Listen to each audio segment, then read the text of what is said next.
Okay, class, good morning. Now, in this segment, we'll discuss towards civil disobedience movement.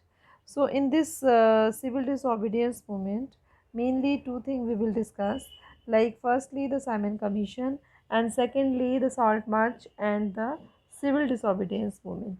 So, by these two by these two event, we will see that how civil disobedience movement take place.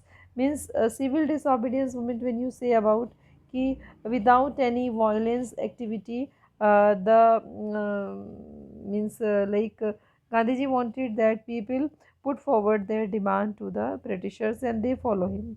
So in February 1922, Mahatma Gandhi decided to withdraw the non-cooperation movement, and he felt movement was turning violence in many places and satyagrahis needed to be properly trained before that they would be ready to mass struggle.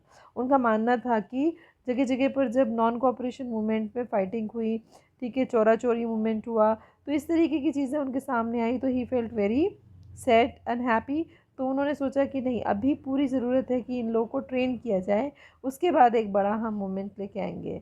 So within the Congress some of the leaders were now try to mass struggle and wanted participate in the election of provincial council and had been set up by the government of India Act 1990। तो act 1919 में भी कुछ चीज़ें आई थी जिसमें कि ये था कि कुछ इनको चांस मिलेंगे इंडियंस को, तो उसको देखते हुए भी कुछ लोग जो थे वो रेडी थे इधर, मतलब फाइट करने के लिए भी और इलेक्शन लड़ने के लिए भी। And they felt that the important oppose the British policies within the council, argue for reform that also demonstrate that these council were not democratic truly. और ये भी मानते थे लोग कि ये जो काउंसिल है ये पूरी तरह डेमोक्रेटिक नहीं है। तो इसको देखते हुए अंदर ही अंदर कांग्रेस में भी क्या हो रहा था, C R Das and Motilal Nehru जो थे उन्होंने स्वराज पार्टी को स्वराज पार्टी की एक मतलब बनाई, and Congress argue to return to the council watches, but younger leaders Jawaharlal Nehru like and Subhash Chandra Bose, they pressed for more radical mass agitation and full independence। उनको था स्वराज नहीं, पूर्ण स्वराज की वो बात कर रहे थे, full Swaraj they were talking about। So in such a situation, internal debate and discussion, the two factors again shaped Indian politics towards 1920s। तो यहाँ भी एक तरीके से स्प्लिट जैसे हुआ नए और पुराने के बीच में, ठीक है।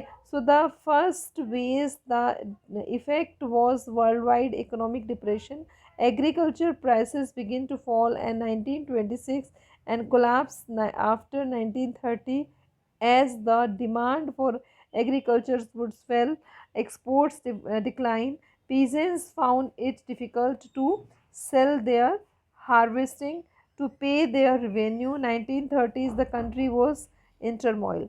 Now, this was the period when excessive tax imposition was over the farmer. और साइमल्टेनियसली हम देखेंगे कि 1930s का जो पीरियड था, ये पीरियड ऐसा पीरियड था जिसमें कि वर्ल्ड डिप्रेशन भी आया था, तो कंडीशन हर जगह ही ख़राब थी, तो इंडिया में तो और भी ज़्यादा थी, ठीक है। Against this background new Tory government in Britain constituted the statutory commission under sir Simon. तो स्टैट्यूटरी गवर्नमेंट के अंदर पे जहाँ पर रूल रेगुलेशन बनते थे, उस गवर्नमेंट के अंडर में स्टैट्यूटरी गवर्नमेंट का आप देखेंगे ज़्यादातर ये आपको कहीं कहीं ना कहीं पढ़ने को मिलेगी, जिसमें कि फॉर्मेशन ऑफ लॉज होता था। तो यहाँ पर सर जॉन साइमन को बुलाया गया और ये सेटअप किया गया in response to nationalism movement that the commission was to took into the functioning of the constitutional system in India and struggle changes। The problem was that commission did not have single Indian member and they were all British। मतलब यहाँ पर क्या कहा गया कि आपके लिए एक नया कॉन्स्टिट्यूशनल सिस्टम शुरू किया गया है, लेकिन इसका ड्रॉबैक क्या था, इसमें एक भी इंडिया नहीं था, सब ब्रिटिशर्स थे। When the Simon Commission arrived in India 1928, it was greeted with slogan "Go back Simon"। तो लोगों ने इसको पसंद नहीं किया और इसको वापस वहीं से भगा दिया। All parties including Congress and Muslim League participated in the demonstration in an effort to win them or the victory। Lord Irwin announced October 1929 a vague offer of dominant status. अब वेग का मतलब है उसमें कोई वैल्यू तो थी नहीं उसकी। ये सब चीज़ों को देखते हुए कि लोग साइमन कमीशन को नहीं आने दे रहे हैं, तो यहाँ पर एक नई एंट्री होती है वो इरविन की। तो इरविन ने क्या किया, अनाउंस कर दिया कि 29 में एक वेग ऑफर दिया डोमिनेंट स्टेटस को, मतलब तुम्हारा रूल होगा इसमें डोमिनेट करने के लिए। For Indian announce specific future and round table conference to discuss a future constitution. उन्होंने कहा राउंड टेबल कॉन्फ्रेंस रखते हैं और जिसमें कि आपका फ्यूचर का कॉन्स्टिट्यूशन सेटअप किया जाएगा। And this did not satisfy the Congress leader. यहाँ पर कोई भी इस चीज़ के लिए तैयार नहीं था, क्योंकि they people knew about the policies of British. So the radicals within the Congress led Jawaharlal Nehru and Subhash Chandra Bose became more liberal and moderates. तो इस चीज़ को देखते हुए जो यंग लीडर थे लाइक सुभाष चंद्र बोस एंड जवाहरलाल नेहरू, तो वो काफ़ी इस चीज़ को देखते हुए मतलब पॉजिटिविटी के साथ सामने आए। एंड लिबरल मतलब उनका एटीट्यूड था, मॉडरेट थे। They were proposing constitutional system within the framework of British dominion gradually lost their influence. In December 1929, under the presidency of Jawaharlal Nehru, the Lahore Congress formalized and demanded for पूर्ण Swaraj.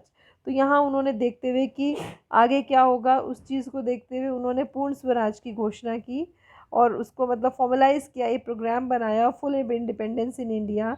It was declared that 26 January 1930 would be celebrated as the Independence Day, when people were to take a place to struggle for complete independence। तो लोगों को ये कहा कि अभी हमें पूर्ण स्वराज की शपथ लेनी होगी। But the celebration attracted very little attention.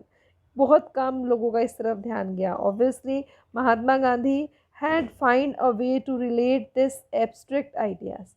उन्होंने भी इसको एक एब्स्ट्रैक्ट आइडिया ही बताया। एब्स्ट्रैक्ट आइडिया का मतलब है कि इसमें कोई दम नहीं था। क्यों दम नहीं था? क्योंकि आपके पास अभी कोई प्रोग्राम पॉलिसीज़ है नहीं, only it was a programme which introduced and freedom to more concrete issues of every one life. ठीक है, तो यहाँ पर मतलब हर एक के लिए अभी आज़ादी सबसे पहला मतलब था, लेकिन यहाँ पर ऐसा कुछ नहीं था। सिर्फ उन्होंने एक तरीके से स्लोगन दिया Purna Swaraj. Now another movement was that salt march and civil disobedience movement. So here we see that Irwin, who has means given an idea about the round table conference, the same because at this time Mahatma Gandhi thought and he found that powerful symbol that unite the nation। उनको ये लगा कि अब कुछ चीज़ और ऐसा करनी चाहिए जो कि देश को एक सूत्र में बांध सकती है। वो क्या था? 31 January 1930 he sent a letter to viceroy Irwin.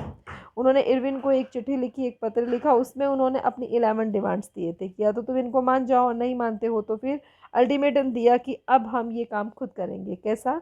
Some of these were the general interest, कुछ तो उसमें जनरल इंटरेस्ट थे, and others were specific demands of the different classes from industrial to the peasant. मतलब सभी तबके के लोगों के लिए कुछ ना कुछ डिमांड उसमें लिखी गई थी। And they wanted that should be fulfil and they should be accepted by the British government. So the idea was to make the demand widening ranges for that the class within Indian society could identify them and everyone could be brought together in united campaign। तो उनका मानना ये था कि जो भी demand है, जो भी डिमांड की रेंज है सोसाइटी में, जो सब दिखाई दे रहा है वो ऐसा होना चाहिए जो सबको एक सूत्र में बांधने वाला हो। So the most string as well as the demand of abolish salt tax. दूसरा था टैक्स का, सॉल्ट का, क्योंकि सॉल्ट क्या था? It was a commodity that use by everyone. हर कोई इसको कंज्यूम करता था, वेदर इज रिच और poor, and it was one of the most essential item of food. तो इसमें सभी लोग साथ में आएंगे।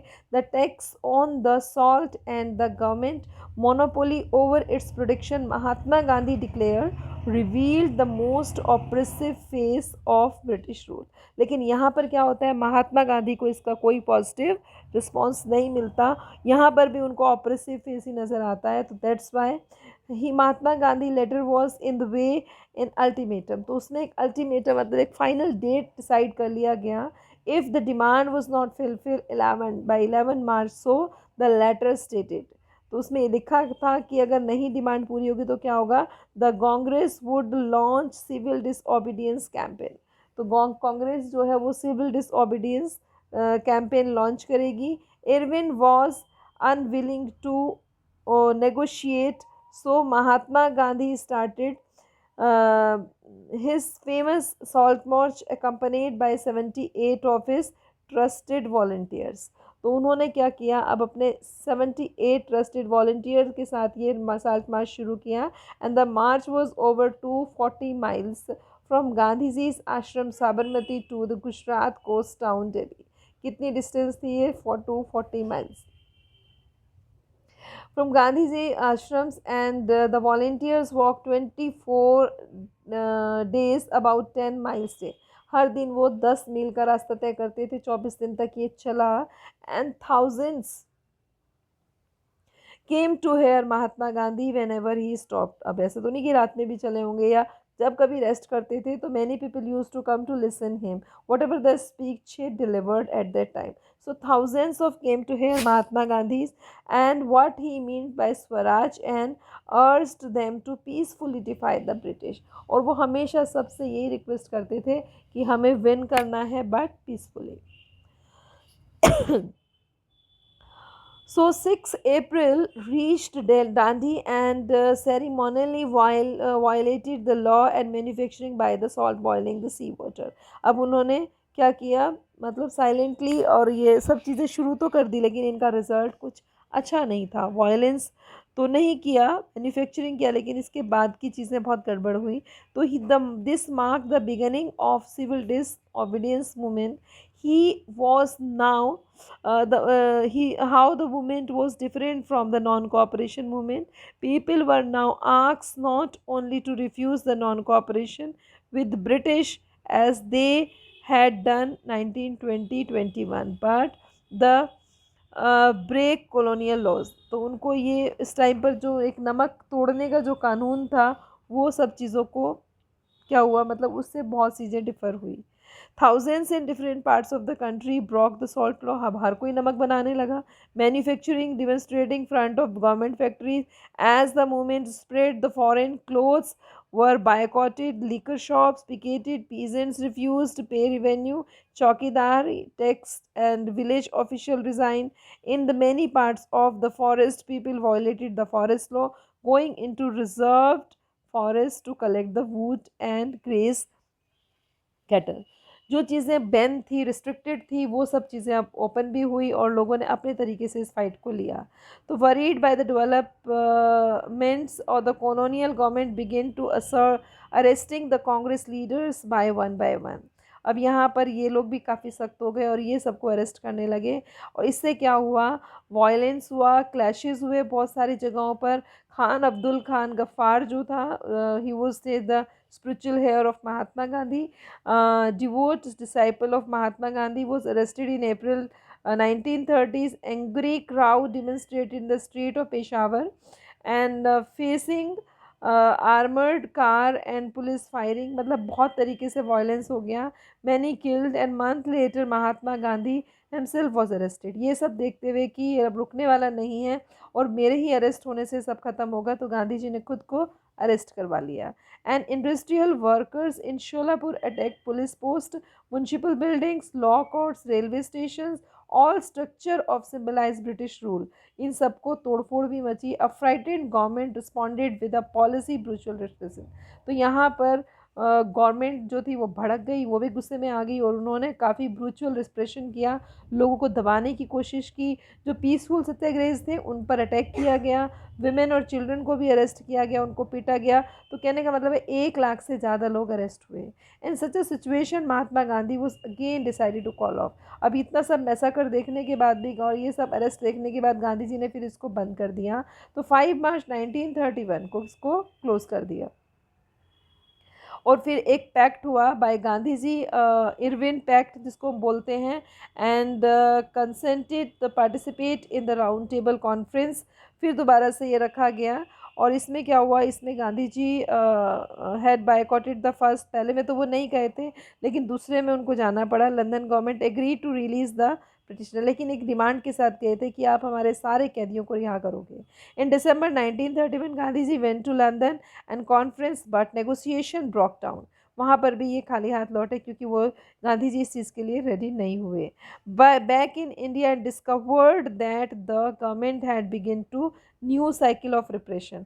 फिर गवर्नमेंट ने और तरीके निकाले रिप्रेशन के, कंट्रोल करने के। Khan Ghaffar and Jawaharlal Nehru were both in jail. Congress had been declared illegal. यहाँ तक कि कांग्रेस को ये कह दिया है भड़काने वाली पार्टी है और ये प्रोवोक करती है, ठीक है, मीटिंग रैलीज धरनेज देती है। तो series of measures had been imposed over preventing the meetings, धरनेज जो भी थे आपके, डेमोन्स्ट्रेशंस, बायकॉट।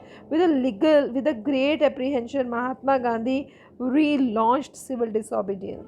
ठीक है, फिर दोबारा से इन्होंने किया 1934 में, जबकि for a year the movement continue but by 1934 it lost its momentum।